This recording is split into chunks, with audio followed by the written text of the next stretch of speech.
We just had a brief chat, Sam, when we started about luck. I actually talk about this quite a lot in the book a bit, actually, is the truth, about either, in general terms or specific terms. And I'd just generally be interested on your view on luck generally, or whatever you want to call the term luck. Well, I think there is elements of luck in my life specifically, and in a lot of people's lives. I think that being born in England, in a free society, in a country with free healthcare, in a family with two loving parents that did well and gave me a comfortable upbringing, is luck. That there are areas of the world you could be born into where your opportunities are much harder than the ones I was given, duly based to where I was born. Coming through education and growing when the internet was being sort of not first established, but was starting to become a tool for networking, to build personal brands on social media, or all those other things. There is luck in that, and timing. You couldn't have chosen that. That's part of the parcel, or part of the package. So I do think there are elements of luck that people overlook. A lot of people work hard and they get where they get from working hard, but there are also elements of luck in it. So I don't think it's just about working hard. I think sometimes the hard work presents luck and presents opportunities because you've worked hard, but there are just some fundamental things that you've been born in the right time, or with the right family, or the right upbringing, or the right country, and so there are elements of luck to that. So I know, and I trust in my own ability to work hard, but I'm also thankful for some of the things that have been given to me and just have luckily fallen my way. So a few things from that. And I think it was you that a while back, and this is what you were talking about, timing and other types of issues generally. When we first properly chatted in advance of when I came on your great podcast, and we talked all about I think we talked about mindset, didn't we? Like a little bit on those lines, and we talked about, I think if I remember correctly, things to do with positive mindsets, fixed mindsets, growth mindsets, the idea of controlling what you can control, thinking if there are things that are outside your control, fine. But once you're in your own circumstance, how you positively embrace what you can then do as a result. And in a way, that's what I found really interesting from our conversations, which sparked lots of interesting recommendations that you gave me on podcasts and on books and on lots of stuff, which is fantastic.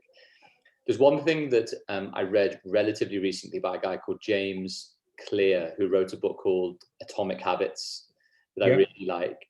And he was talking about, as well as mindset, about the compounding effect. And that in a way I find links sometimes actually more with luck than a lot of other stuff, where he tries to explains really well about how all of the little things that happen that you do over a long period of time compound into big things, which can make substantive changes and differences in your life, in your work, in whatever else it might be. And that where some people couch that as that was lucky to be there at the right time, or was lucky for that person to speak highly of me, or was lucky that that person knew about the work that I could do, or the service I could provide, or the competency, that actually is the manifestation of compounding to some degree. If it's getting better at something, if it's networking better, if it's building your understanding of the topic, if it's building particular habits or otherwise, that is the positive reflection of being in the right place at the right time for luck's force to take its effect. Yeah, I mean, look, I love that book by James Clear, and I'm quite big into habit formation as well, because compounding effects are quite difficult for humans to understand. So if you think of, in my world, financial returns, the compound effect is just astronomical. It's hard to really fathom if you just looked at the numbers without understanding the compound effect of returns. But compounding affects in everything. So it affects relationships, it affects hard work, it affects studies, all of that learning, it compounds over time. and without putting in that foundation and building on the basics to build and to grow, it doesn't take effect. And when compounding hits, as I said before, in the financial sector, it's huge. And so, we try and do a lot of habit formation for people, because if you can get people into good habits, and keep things relatively simple, that is enough. And it sounds crazy, but that it really is, to continue doing the basics over and over and over again, like you said, compounds to really bring effects into people's lives in all different areas. So tell me then, maybe if it's two separate questions but part of the same one,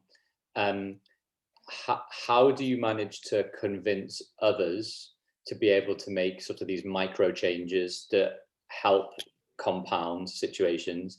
And in effect, then also, I'm not sure if it's that way around, how have you managed to do that in your own business life or otherwise? And what are the things that have ended up being quite useful and almost life-changing in those type of areas? Well, I'll speak personally first because it's easier for me to answer. So I think the two big areas it's had impact on me is, firstly, when we spoke a few years ago about growth mindset, I was going to say enthralled. That's not quite the right word. I just became fixated on what I was doing and really started to enjoy it. And I started to enjoy the learning element of what I do, and the ability to enjoy learning and to enjoy the process of getting better and actually understanding more. Because I think, when you're a little bit younger, you think you know quite a lot, and then as you get older, you realize you know very little about a lot of things. So just the ability to learn and enjoy learning has really expanded my habits, because now one of my daily habits is that I listen to probably, I want to say, an hour or maybe 2 hours a day of something, whether that's a podcast or a book, or whether that's physically reading a book. That stuff is learning for me. It's very rarely recreational. And whilst I love the recreational side of things, I actually prefer the learning stuff, because if I'm learning and I'm listening, it's what pleases me. So that is one element that's been really useful for me over the past 5-6 years, really, when it's really started to develop, and that's really helped me grow. And the second is relationships. So I've done quite a lot on happiness and being comfortable myself, and building relationships with my wife and with my children and with those people around me really has compounded and helped me in my life as in general. So I spend quite a lot of time developing relationships with my wife and my children, and that sounds mad, but they're fundamental people in my life. And if something were to be wrong with the relationships with those guys, it would have a huge impact on my health and my happiness and all my other things. And so I spend time developing those relationships. And again, simple as it sounds, that has paid dividends, because I've got a super happy home life, which allows me the time and space to do everything else I want to do. So those two, from a personal perspective, really have been instrumental in my last 5 years of progress. And I'm proud of the steps we've taken, not in terms of numerical returns, but in just a feeling of being comfortable where I am and what we do, and the way we do it is brilliant. Then for other people, and trying to get other people into those things, that's part of our job. So we help people from a financial standpoint, but we help them with organization, we help them with structure and strategy. And so part of that is to get people to do the things little and often that we ask them to, because we have seen and we've got first-hand examples of little and often over time and what it looks like. And so we can really try to help them visualize what they're doing and what it's going to achieve. And the cold light days, people pay us to help them keep on the path, because those habit formations and that compounding effect is worth paying for in certain areas, because the compound effect returns on their life or their livelihood or their finance or whatever are just astronomical. So that's really where we help people do it it's not a forcing mechanism, but they do pay us to keep them on that straight and narrow. And and that's what we do. And then if I can ask that bit to do with, if it's habit forming for clients and then relationship building for the closest people to you, how do you go about some of those networking and BD techniques from either compounding or relationship building respect? So one of the things that I in a nice way plagiarized from you, because you did it so brilliantly, was all the podcast stuff that you've done for a number of years. And in effect, really, you've got a lot to answer for, is the truth, because I started that process and I've done various podcasts and stuff like that myself. But actually, you were the one that recommended guys like Seth Godin and Tim Ferriss and lots of other guys that I'm pretty religiously follow and really enjoy doing. How, you're not a typical advisor compared to, people generally out in the market because of the business development stuff that you've done. I presume when you talked before about learning and enjoying and just doing, the word that sprung into my head was curious to know more. That's what I got from what you just said. Maybe I'm wrong in what I'm saying, but in a way, as a result, that almost means like you're pushing boundaries constantly on lots of different things. So if it's podcasts, if it's doing things in different ways, if it's modeling things in a new business strategy or otherwise, is that something that obviously is an enjoyment part of what you do? Yeah, I think, look, firstly, thank you for the compliment. I think, I don't know if, I think you must have been ahead of me, or if you weren't, you're way ahead of me now in terms of the networking and stuff you do. You are highly prolific, and one of the key people to look up to and look out for sure in that stuff. So you've definitely taken it on a level. I think in terms of the relationship going back, one of the things that when we talk about luck v judgment, I have always had a fear of not being, I don't want to say not being liked, but I've always wanted to do right by other people. And I've always wanted, people's opinion of me is quite important. So I've always wanted to leave people with a good impression. Now, that's whether they do business with me or not, or I try and help people. I try and make sure that I put out good stuff in the world because I think it will come back to me. And I've had that since I was young, since I was mid-teens. And I remember it because I was quite a spoiled kid. And then remembered changing that I want people to have a good impression of me. And that has definitely compounded. And so from a business development perspective, I think people will utilize me, or they'll come to me for advice, or because they've had those years of either recurring, he's a good guy, or he's a good person, or he helped me, or he helped this charity. And that's not necessarily, it wasn't all calculated, but it's all been part of a strategy to be a good person, first and foremost. And again, that sounds a little bit big-headed. It's not meant to, but that has been part of my repertoire. And engage in the business with the same way. If clients want to leave, that's absolutely fine, no problem. We'll have a conversation and we'll help them do it. If they don't want to continue with us, or if someone doesn't want to come on board, if someone's got a problem, we will try and help, because if we can help people, it will leave a good impression with them. So that kind of stuff has stuck and helped from a business development standpoint. The other side of it is, look, I want to do things I think are fun and I think are cool. And if they don't work in terms of business, it doesn't really matter, because I'm trying to enjoy and I'm trying to grow. It's there's no pressure on that stuff from me. I'm not trying to hit targets. I'm not trying to, take over the world. Knowing that enough is enough, and doing our best work and trying our best is enough. It doesn't, we don't have to have results on everything, and taking that pressure off myself is quite useful. I know when I'm doing well, and I also know when I'm not doing well and I need a bit of a kick up the backside. So being able to self-manage is really important.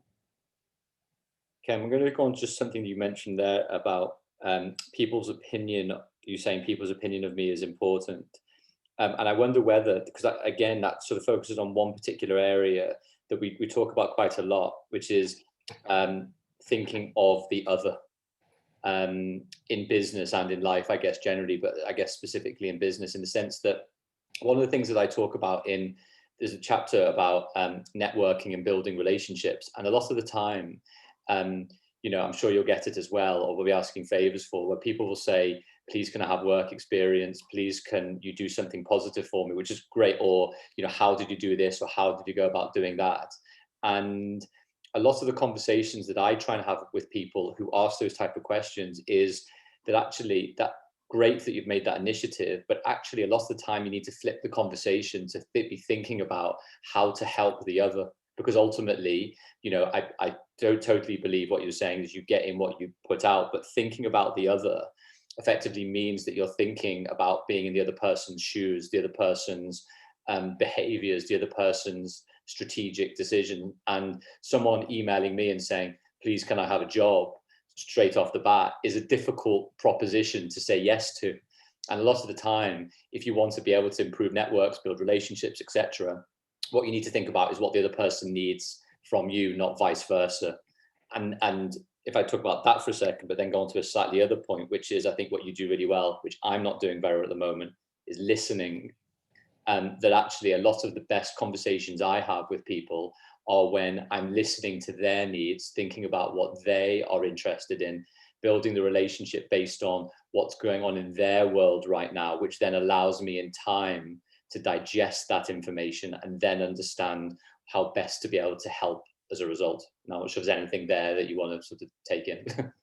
Well, I think one of the things that I was taught when I started in this business 10 years ago, a little over 10 years ago now, the guy who ran the business that took a chance on me initially used to say to us, me and Adam, who worked together, think like a businessman.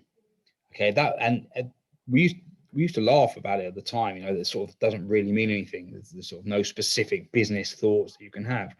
But his point actually, which now is much more relevant, is think about how, exactly you said, how you can help others. What can you do for them that is going to build your relationship? And so whether that is referring them someone or something, whether it's being thoughtful around you've read something and this might be of interest to you, or trying to find out what someone's pain point is so that you can help that. And that's really one of the key elements that I've taken from is think about how you can help someone. What can you do that is of value to someone? And then you will get things back from that person because you've become valuable. So when you talk about a job, there's a lot of people in the world that say, if you want to get a good job, find someone you admire, find someone you love. What's the worst thing they do, or their worst part of their day or their job, and how can you do that for them and take that away? And so that's some advice that I've not necessarily done myself, but I do think that's quite useful. If someone came and said to me, and this is a free advert, but if someone came and said to me, I'm going to build your podcast schedule for the next year and I'm going to invite all the guests and get all the guests done, here's what it's going to cost you, I'd probably say, that's amazing, thank you very much, jump on board. So it really is about trying to find where someone's pain points are and how can you relieve that pain for them. I couldn't agree more. And I think there is such opportunity in the world. I'll give you a very brief example. A guy did exactly that, a guy called Bart, who now works alongside me for all of my content and podcast business. And he's now works with probably about 10 of my clients because he's done such a great job, not necessarily because of me, but because of the content that he's done, which has, been fantastic. And he's, now basically got his own business off the back of one email to me saying, do you need some help with this? Which is fantastic. Yeah. And creating that opportunity and seeing that small window it is something that can put you at a massive advantage. And it's only by thinking of the other are you able to actually put yourself in that advantageous position. Yeah, agreed. Yeah, it's a good one. Yeah, no, I really like that. The other bit that you were talking about beforehand, just very briefly, was habits as well. So if you can just go back quickly, I know it's sort of flip-flopping a bit, but yeah, you introduced me to a lot of the stuff around that Tim Ferriss talks about, that James Clear talks about in Atomic Habits, that other people have written and spoken about at length. Are there particular things that you do or that you've seen occur either in the workplace or stuff that happens on a day-to-day basis, which, you're actually like, what, I'm so glad that I do this, or I'd like to do that a bit more, or, are there particular things that you build into your routine that make that disproportionate difference on a sort of daily basis for you? Or am I sort of just, being too airy-fairy? No, it's interesting. So some of that airy-fairiness is, it feels airy-fairy until you actually analyze what you do, and then you realize actually that kind of is what I do, and all of that stuff is important as habits. So it's a bit of a weird one. It feels airy-fairy, but the reality is the reason we do it, and we do it on a regular basis, is because part of what we do. So give you some examples. So my day is pretty structured, and that's why lockdown was so difficult for me, because I'm a routine guy. So I'm up broadly the same time every day, help the kids get ready for school. I then take the kids to school. I then come to work. I then go and get a coffee from Costa, and then my day is ready. So I've taken the kids, I've helped them, I've helped Mrs. S. The kids have gone to school, and then my day is starting. So coffee in hand, ready to go. Okay. I always have a walk after dinner at night, 15, 20 minutes with the dog, listening to something or thinking through something. Or sometimes one of the kids comes with me now, they're staying up late. So every night I have a walk, which helps me digest food and just think about the day. And then throughout my day, I usually go to the gym about 4 or 5, because then I know that some stuff might come in during that time, but I've always got the rest of the evening to sort those things out if I need. So that's just a bit of structure to my day. Now, there's no habits in terms of actual, I've done one financial plan a day, because when I do 365, the 365th will be better. But all of those things help my day to flow, because it allows me the time to do the things I want to do, but also work and make sure all my stuff is done. And I'm not worried about if I missed anything, if I not replied to anyone.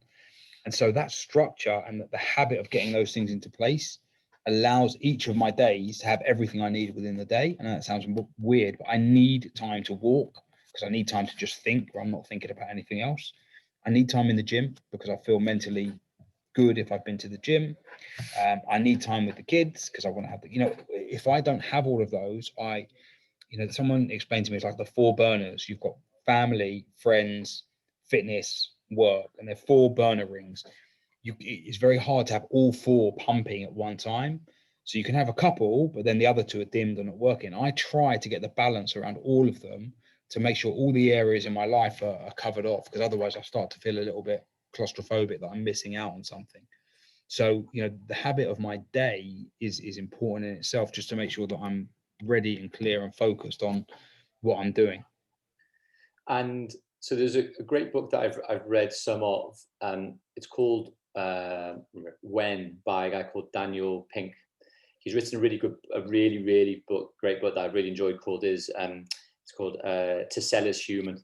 And he wrote another book called, I think it's called When, and it's all about when people are most productive throughout the day and how much that changes according to different personality types of people more generally.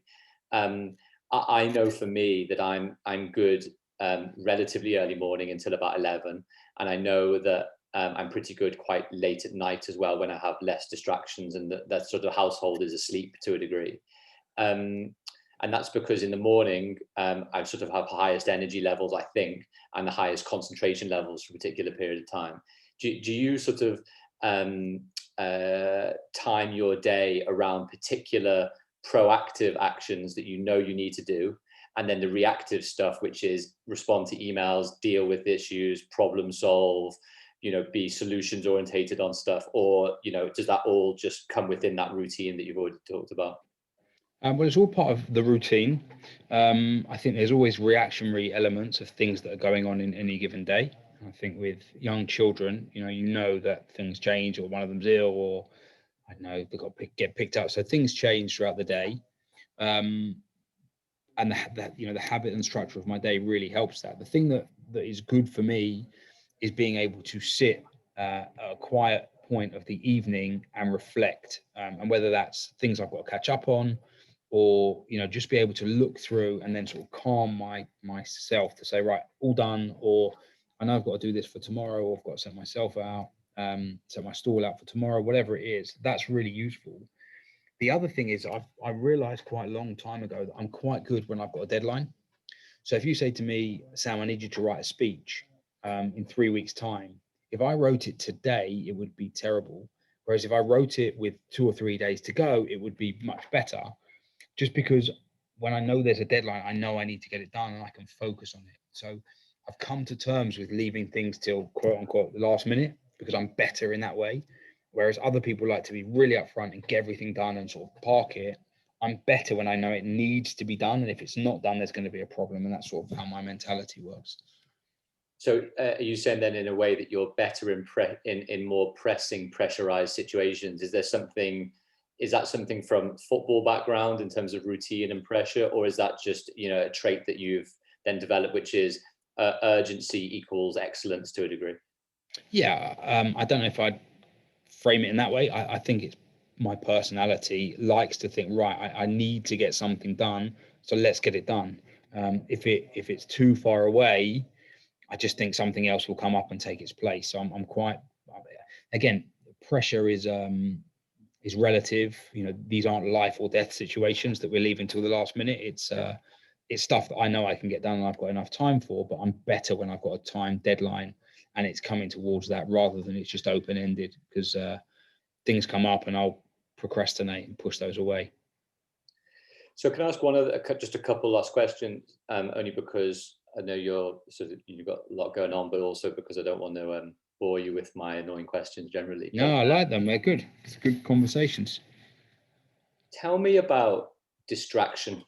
I'm really interested in this idea so one of the ideas of this book is that, like, it's really important to try and, if the general thesis is, and I probably should have said this up top, is, if you want to get into a particular passion sector, if it's football or music or film or TV or, whatever else it might be, that one of the really important elements is to build your knowledge of that particular sector, whatever it is, so that in time you get to understand the nuances more. The more you know, the more you want to know, and the more there is to know. And that when then you're networking and speaking to people about the particular industry, you've got interesting things to say and interesting questions to be able to ask. But as a result of that, it becomes really important to build your knowledge. And the way to do it is because we've got this amazing ubiquitous thing, exactly as you mentioned at the beginning, called the internet, where there is so much interesting and valuable content out there that no one will ever get through as much as it possibly can. Even myself in the football industry, if I read every single football article there was that would be useful, I'd just never be able to do it. So the point therefore being is that if the first step is to try and immerse yourself with reading or writing or listening to particular content as you do, that then there's a very difficult and fine balancing point between doing that and then also being distracted by everything else that comes along on the way from, everyone's phone, everyone's tablet, whatever else it might be. Do you have particular habits or particular things that enable you either to switch off completely from stuff, if that happens at all, or that you have certain routines or things which is like, right, this is family time, this is like my downtime from my phone, this is my time where I'm going to separate from it, etc. And does that make you more productive or lesser? Yeah, good question. This is something I struggle with as well. So I have started turning my phone off, and just trying. The phone is the biggest distraction, and looking at screen time and those kind of things. And there are periods where I just turn my phone off because I need to concentrate on something. And I think when I get that feeling where I'm either a bit uncomfortable or I need to get myself out of my comfort zone, I just turn the phone off, because that's the biggest distraction for me. It's WhatsApps. It's, I've turned most of my notifications off. I think the only one I've got is a ringer. Someone sent me a thing recently about how to make your phone less, not scary, just how to make your phone more into your tune to you. So I've done loads of things on that, which has been quite useful. But it is really, switching the phone off and knowing that I've got to concentrate and making sure that I do that. So again, I'm not too harsh on myself. I think most of the time I get the balance right. There are some times where I wish I would turn it off for a bit longer, or I turn it off a bit more, maybe when I'm with kids. But if there is something pressing, you want to help a client out, or someone's going to call, part of our job is to be there for those people as well. So everything is about finding a balance. But knowing when I'm feeling uncomfortable or anxious because I've got to get something done, the phone just gets turned off straight away and I need to get it done. So it is really about just making sure that when I feel like that, the phone goes off and I do what I need to do for me or for the family or for whoever it is at that point. Yeah.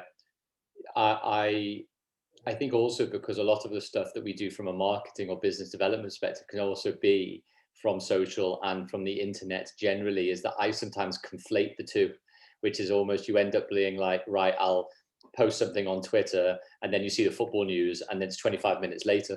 And that's a discipline I'm yet to manage, in the same way that I know that if I need to do some work or I want to do something in the evening, the worst thing I can do is sit down early and watch Netflix, because I know my propensity to stop the next episode on Netflix isn't great. Yeah.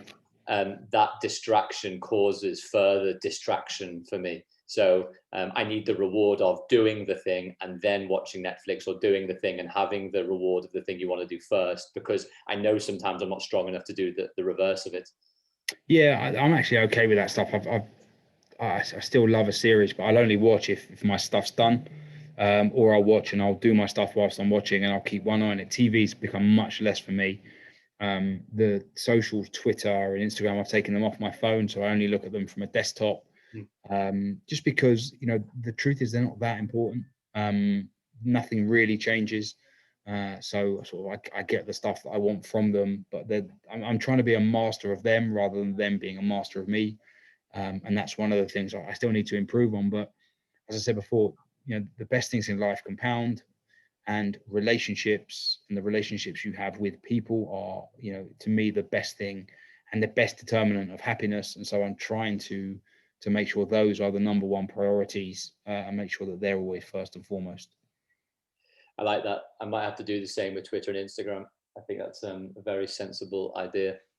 It's definitely cut my usage of both. I mean, I was just scrolling on Instagram or Twitter for it's just nothing changes. If I look on it once a day, I'll get the same amount of stuff that I need. There's not enough going on in the world. I really need to see it. And if there is, I will find out about it, because someone will tell me, or, it will be news. So it's sort of, that stuff isn't really that important. Last one for you. So this is Tim Ferriss inspired. So yeah, the billboard. So there's sort of, I don't want to spring one on for you, but actually, and what a couple of the interviewers have actually said where they'd like the billboard to actually be in terms of a location. I'm fine with location or not. But yeah, I think it's and we've had some really good ones, not to put the pressure on you just yet, but but I say good ones in terms of really simple ones, like one of the persons I interviewed, Jordan, she said for her quote, it was like, recommend books to others. And when she said that, I was like, yeah, it's actually just a really nice, beautifully simple one, because it means that you've had to have read them, you've had to have digested and really sort of been inspired or resonated with them, and then pass them on, which I sort of quite liked. But yeah, I saw this one. This is a tricky one for me, because there's so many things that I'd love to say, and so many things that resonate with me, whether that's quotes from favorite books or motivational talks. It's a really difficult one to find something that would be sort of me encompassed. I think, again, I try and frame a lot of things, whereas when I'm old and I'm looking back on my life, what am I going to be most proud of? And I'm almost certain that it will be the relationships I have with my family, my children, my grandchildren. And so using, putting the effort and putting the emphasis on children and life and relationships is really going to be what gives me enough foundation for happiness in life. So something along the lines of that, or focus on what's really important, focus on what really matters in your life, everything else will be okay. Or something along the lines of Steve Jobs, it's very hard to look going forward, but looking back, all the stars will align. Yes, I'll have to come back to you with something that resonates from those. no, I think the first point you said there, which is absolutely right, is that I think people disproportionately focus on the things that are disproportionately less important. Yeah, I didn't distill it very well, though. I'll try and come up with a slogan that distills that nicely. No, it doesn't need to be. No, that's wicked. Mate, that's great. And yeah, I really appreciate your time chatting through these points. I think the idea is to then, use a lot of all of this content to help inform the sort of second draft of the transcript of the book, which would be great. So yeah, a lot to ponder, which is really helpful. Wicked. Well, look, if I can do anything else, let me know. I'd be happy to. It's a pleasure to help, and I'm grateful to be asked. Pleasure.